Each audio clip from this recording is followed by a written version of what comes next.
will look up to. A commander-in-chief who will respect our troops and keep our country safe. And a president for all Americans.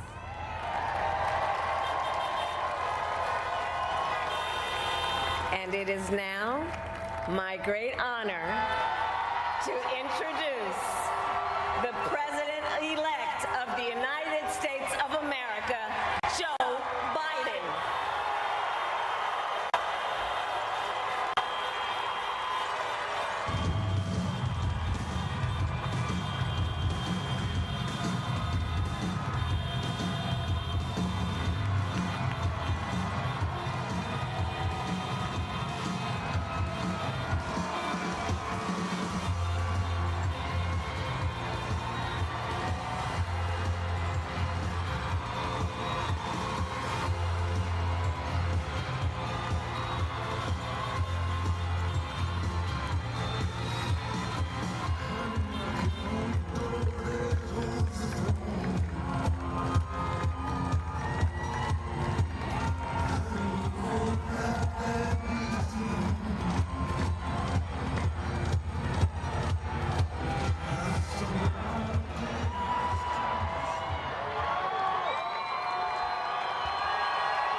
Hello, my fellow Americans, and the people who brought me to the dance, Delawareans. I see my buddy Senator Tom Carper down there, and I think Senator Coons is there, and I think the governor's around.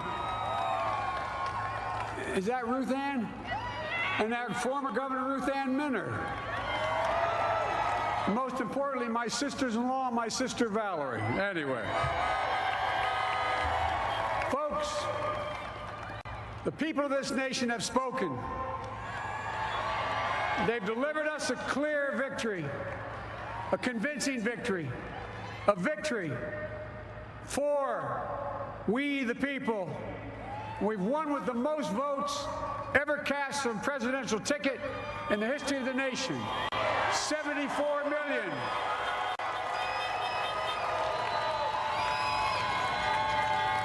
What I must admit has surprised me. Tonight, we're seeing all over this nation, all cities and all parts of the country, indeed across the world, an outpouring of joy, of hope, renewed faith in tomorrow, bring a better day. And I'm humbled by the trust and confidence you've placed in me. I pledge to be a president who seeks not to divide, but unify, who doesn't see red states and blue states, only sees the United States, and work with all my heart, with the confidence of the whole people, to win the confidence of all of you. And for that is what America, I believe, is about. It's about people. And that's what our administration will be all about.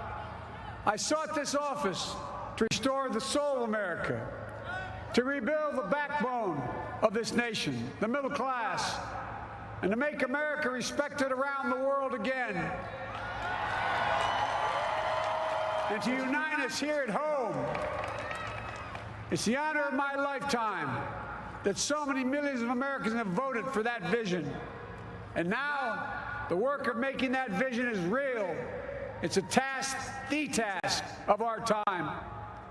Folks, as I said many times before, I'm Jill's husband. And I would not be here without her love and tireless support of Jill, and my son Hunter, and Ashley, my daughter, and all our grandchildren, and their spouses, and all our family. They're my heart. Jill's a mom, a military mom, an educator. And she has dedicated her life to education. But teaching isn't just what she does, it's who she is. For American educators, this is a great day for y'all. You're going to have one of your own House. And Jill's going to make a great First Lady. I'm so proud of her.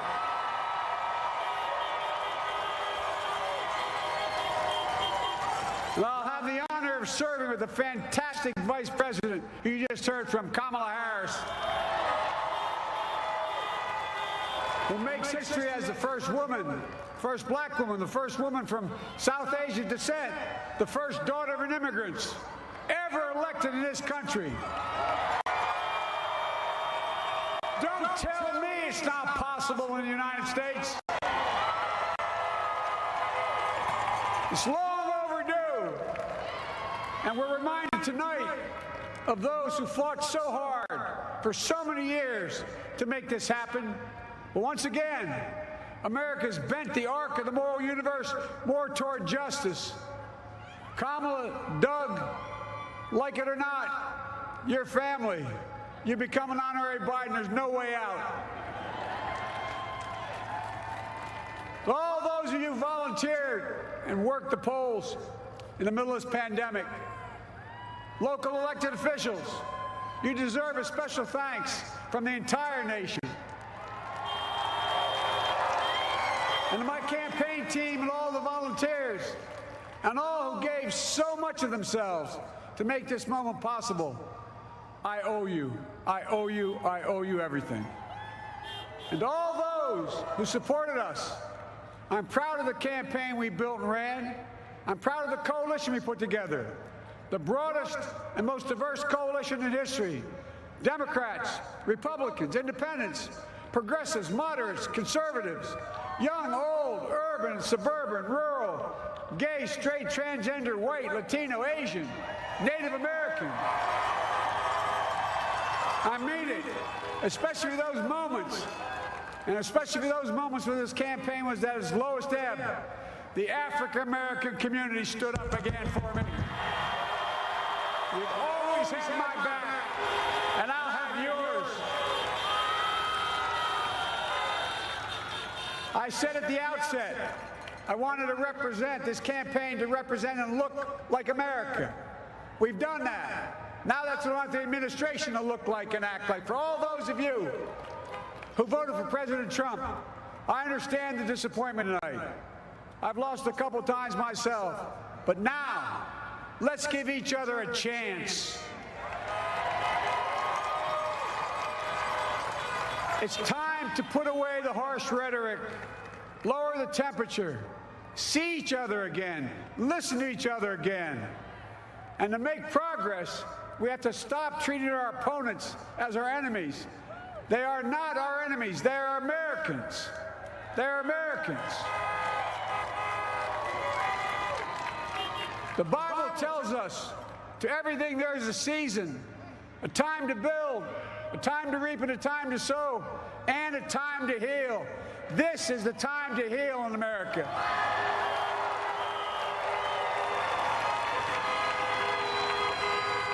Now this campaign is over. What is the will of the people? What is our mandate? I believe it's this.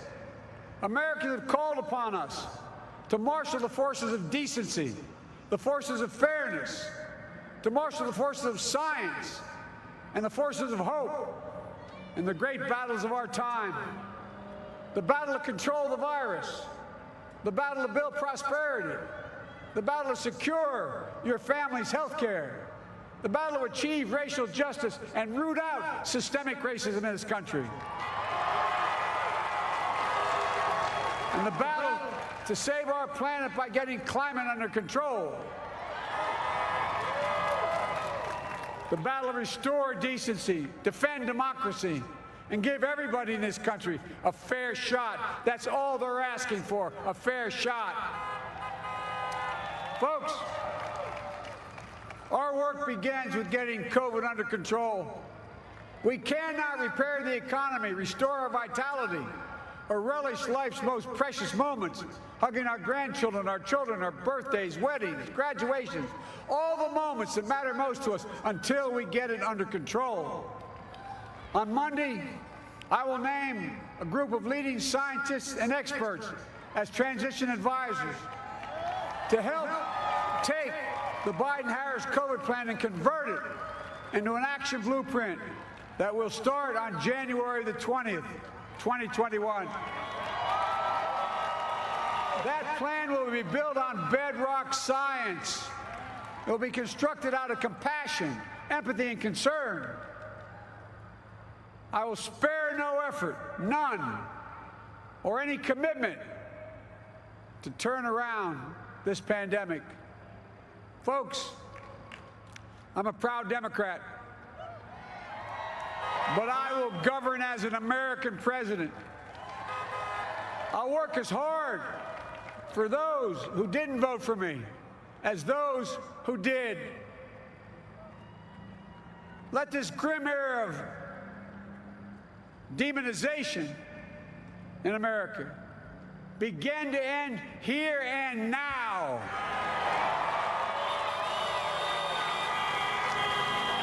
The refusal of Democrats and Republicans to cooperate with one another, it's not some mysterious force beyond our control. It's a decision, a choice we make.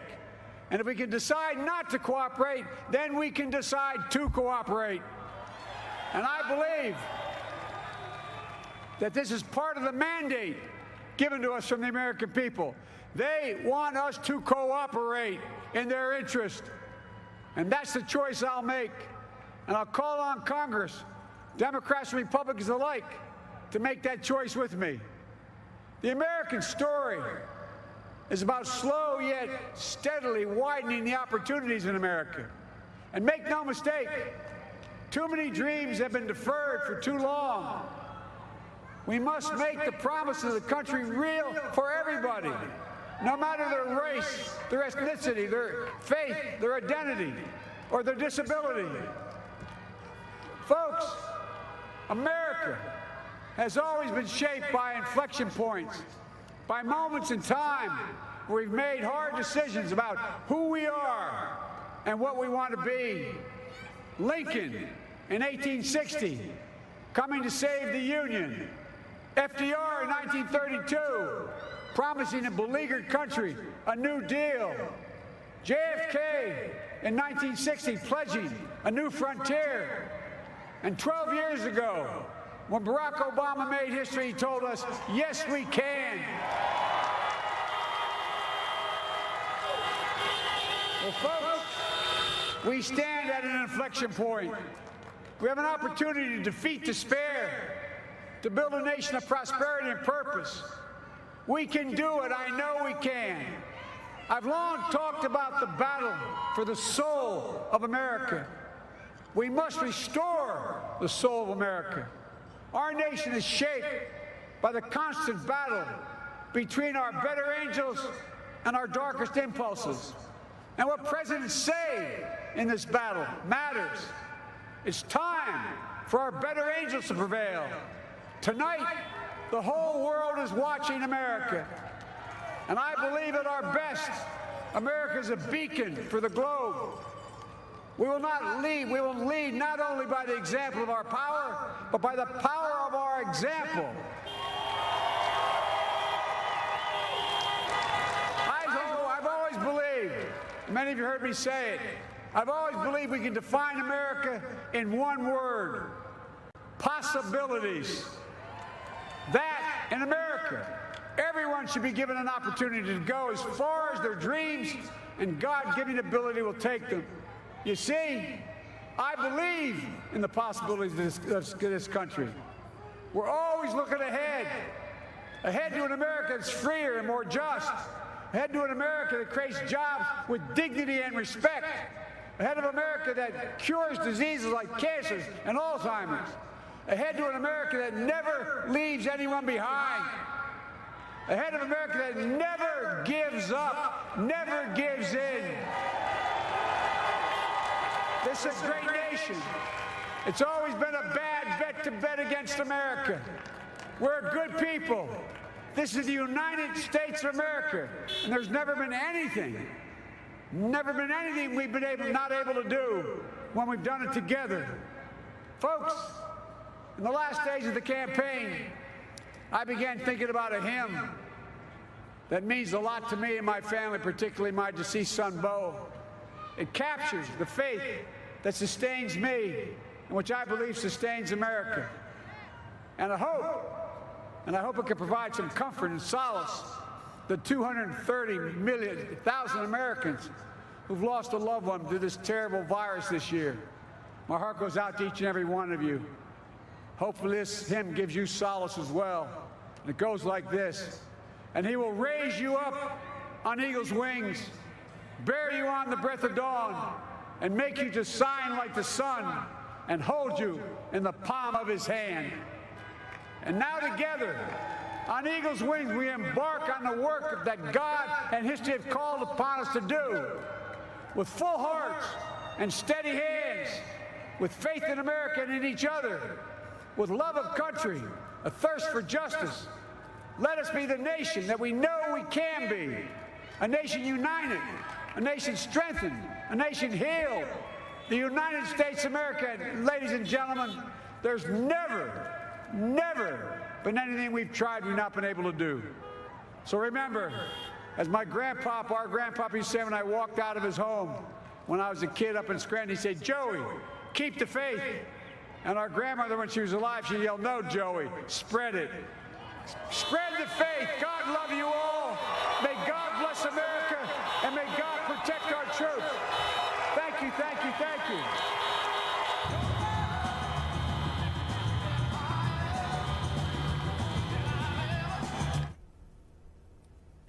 All right, everybody, you just witnessed history being made. Regardless of which presidential candidate you voted for, there is going to be a historic inauguration in January 2021. The oldest president-elect to ever win the White House and the first female vice president-elect. You see Dr. Jill Biden coming out here on stage to join her husband, the man who has been claimed the 46th president of the United States.